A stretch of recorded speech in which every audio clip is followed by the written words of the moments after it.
Este es su servidor Raúl Valdemar Benítez en el programa Mi Decisión Hoy, trayendo otra reflexión. En esta ocasión el título de la reflexión es el Armagedón. El Armagedón en el libro de Apocalipsis se refiere a la convocatoria de los poderes demoníacos o humanos concertados en el mal para luchar contra el Creador, contra quien se rebelaron. Y en esa convocatoria habrá juicio, el juicio para los impíos y la protección de Dios para los redimidos o justos o salvados.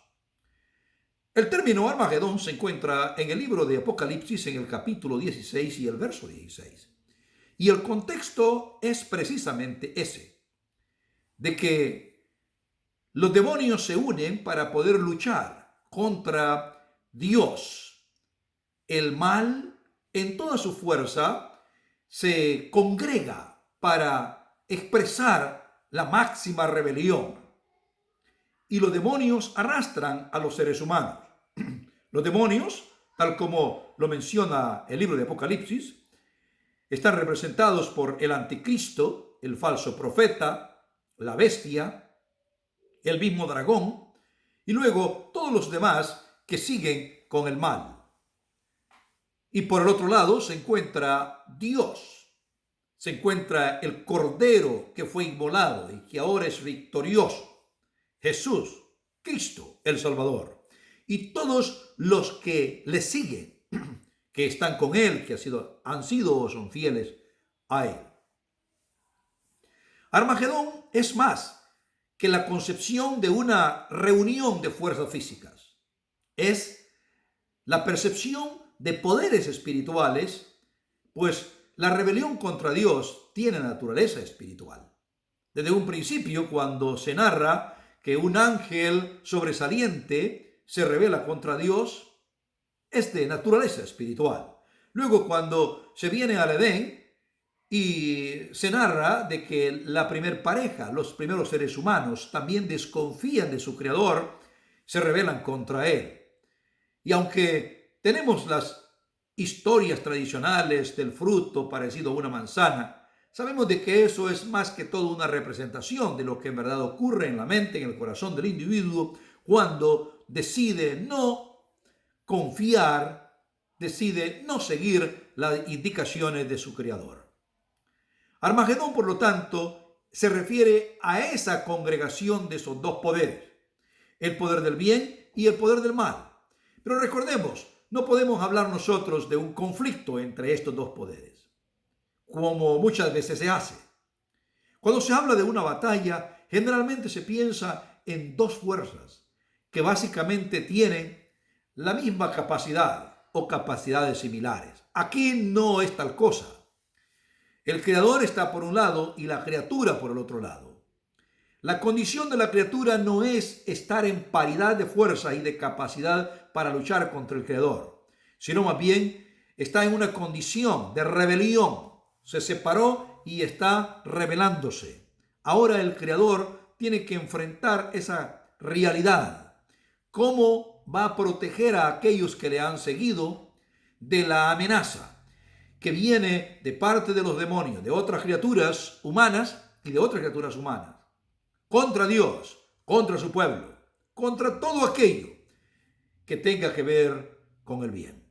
La palabra Armagedón es una palabra compuesta de dos palabras hebreas. Una de ellas es Megiddo y la otra es Ar, que significa monte. Sin embargo, no se ha conocido ni se conoce ningún monte con ese nombre, Armagedón o Armagedo o Armagido. Si se conoce un valle, el valle de Megiddo. En ese valle hubo algunas cosas interesantes. Por ejemplo, en el valle de Megiddo es donde se reunió el ejército de Canaán, comandados por un capitán llamado Sísara, allá en la época de los jueces, tal como lo registra el libro de Jueces, los capítulos 4 y 5. Y entonces el juez de Israel no haya qué hacer porque no tiene suficientes soldados o armas para luchar contra este ejército. Y va donde la profetisa Débora. Y esta subiendo al monte Tabor, le dice a líder de los israelitas que Dios ha comandado que desde ahí van a ver cómo es que él va a operar para vencer a los de Canaán, al ejército de Canaán. Básicamente cae una enorme lluvia, los carros, los mismos caballos y los soldados quedan empantanados y no pueden luchar. Y es ahí donde los israelitas logran una victoria extraordinaria. En el canto de Débora, registrado en ese mismo libro de Jueces, específicamente se dice que la batalla se debió al milagro de Dios. Él operó para proteger a su pueblo y los enemigos realmente quedaron atrapados en su misma estrategia. Listos estaban para atacar al pueblo de Dios, pero de repente Dios viene y lo defiende. Eso ocurrió en el valle de Megiddo. Es en el valle de Megiddo donde Josías, un rey de Judá, también fue herido y más tarde muerto cuando se enfrentó a las fuerzas egipcias.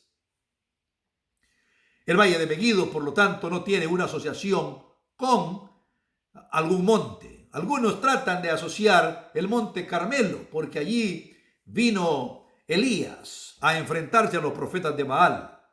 Pero recordemos, la experiencia del monte Carmelo no era una experiencia de juicio, sino una experiencia de testimonio del Dios verdadero contra los dioses paganos y cómo se apelaba para que el pueblo se arrepintiera y viniera, siguiendo al profeta en busca de su Dios. Sin embargo, lo que se registra en Armagedón es la batalla final, la batalla entre estos dos poderes, entre el bien y el mal. Es un contexto de juicio, no exactamente de oportunidades para arrepentimiento. Y si no era Megiddo un monte, ¿por qué entonces la asociación del libro de Apocalipsis con un monte? Muy bien, lo que importa es no necesariamente el asunto geográfico, sino la naturaleza del evento.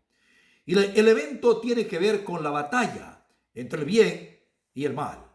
El mal revelándose últimamente para atacar, poniendo toda su intensidad para destruir, así como puso toda su intensidad en Jesucristo en la cruz para hacerlo pecar, ahora poniendo toda su intensidad para destruir al pueblo de Dios, para que desconfíen de su Dios, para que renieguen de su Padre, de su Salvador.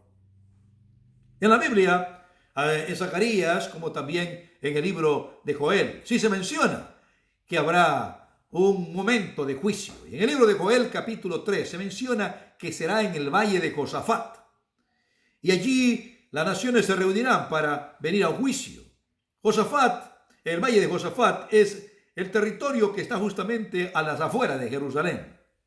Y según lo que describe Apocalipsis, el pueblo de Dios está con Dios, como estando en esa Jerusalén amada. La misma Jerusalén es un símbolo del pueblo de Dios, o un símbolo de la iglesia. En otras palabras, en la lucha final el pueblo de Dios está con su Dios y los enemigos vienen a atacar y entonces serán destruidos. La destrucción que viene para ellos es debido a dos cosas: a su impiedad y a su injusticia, así como lo registra el libro de Romanos en el capítulo 1 y el verso número 18. Una vez que el evangelio fue revelado y la gente no acudió al evangelio, en cambio se rebelaron contra Dios, practicando toda especie de maldad, cometiendo toda especie de impiedad y de injusticia. Impiedad es la rebelión contra Dios, la separación que hace la criatura de su creador. Y la injusticia es la separación que hace el hombre de su prójimo. Se rebela contra su prójimo. Entonces, la ira de Dios está revelada contra aquellos que practican la impiedad y la injusticia, aquellos que se rebelaron contra Dios y a los que se rebelan contra su prójimo. Pero la ira de Dios, como en alguna ocasión hemos explicado, no es la iniciativa de Dios para destruir, sino que es básicamente las personas que vienen para cosechar el fruto de su maldad. Pareciese que hay mucha maldad en el mundo y que el hecho de que no seamos presa de los horrores de esa maldad de una manera completa es porque de alguna forma Dios la detiene. Pero como lo dice Apocalipsis capítulo 7, llegará el momento en que ya no se detendrá el viento de maldad y vendrá y cundirá la maldad de la tierra. Y entonces los hombres se asemejarán más a los demonios, rebelándose contra Dios, y es donde se da, o cuando se da, el fenómeno del Armagedón. En el libro de Apocalipsis, además de esa convocatoria, aparece otra expresión en el capítulo 19 de una convocatoria que se hace, llamando a una cena, a la cena en la que las aves realmente van a tener que comer.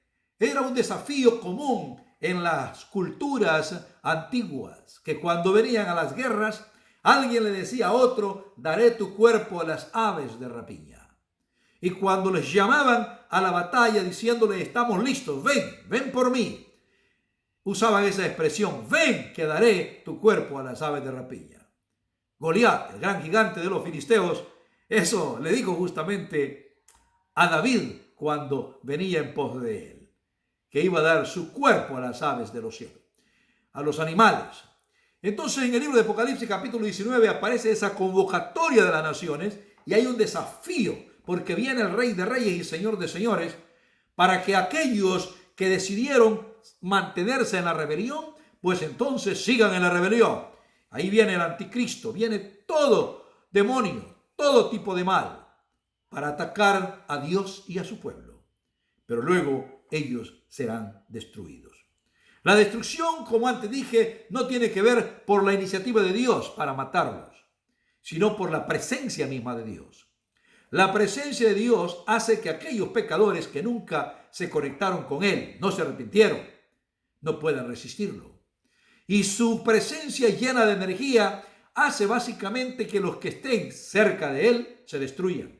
Cuando el impío se acerca a Dios, en vez de tener fuerza para atacarlo, será destruido en la presencia del Dios mismo.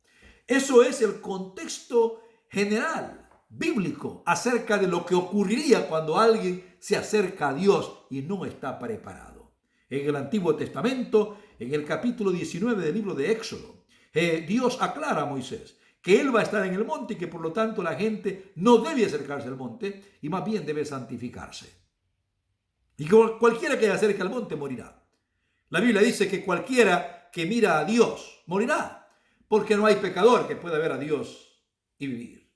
Eso que ocurrirá en aquel momento en la gran batalla del Armagedón, que es el juicio que se dará. No necesariamente es un monte, ni es en Megiddo, pero es una manera de hacer alusión al milagro de Dios, que Él pelea por sus hijos, Él defiende a sus hijos, y la maldad no triunfará, será totalmente aniquilada. ¡Qué esperanza maravillosa la que nos da eso! Estamos en un mundo rodeados de maldad. Aún en la misma familia hay tanta maldad. El mismo Jesús advirtió que allí estarían los enemigos de sus hijos. Y a veces, hoy que el amor se ha enfriado, nos parece que no hay escapatoria. Hay maldad de todo tipo, contra los niños, contra el otro género, mujeres, o contra los hombres. Hay maldad contra personas de diferentes razas. Hay maldad vestida de diferente forma. Por ejemplo, hay maldad o crueldad dejando a unos en la pobreza y otros en una opulencia extraordinaria. Hay maldad en el despilfarro de recursos por algunos mientras otros se mueren de hambre. Maldad. Hay maldad en personas que no les importa contaminar el mundo y que el planeta se destruya. Hay tantas formas de maldad. Ya no soportamos esto. Necesitamos que venga una intervención divina. Y la Biblia ha prometido la intervención del Cordero de Dios que fue inmolado. El Verbo, el Señor de los señores. Aquel que vino y venció en la cruz, también va a vencer todo mal al venir en gloria. Ahora lo que tenemos que hacer es estar con Él. Todos los días, depender de Él, seguirlo a Él. Y en el momento que Él aparezca, entonces estaremos con Él. Si estamos muertos, resucitaremos. Eso dice la Escritura. En el Armagedón debemos estar seguros de estar en Jerusalén, de estar con la iglesia o el pueblo de Dios, con Cristo Jesús. Por lo tanto, Dios te bendiga y estemos con Jesús. Muy pronto vendremos con otra reflexión en este programa Mi Decisión Hoy, aquí con este servidor Raúl Valdebar Benítez. Bendiciones.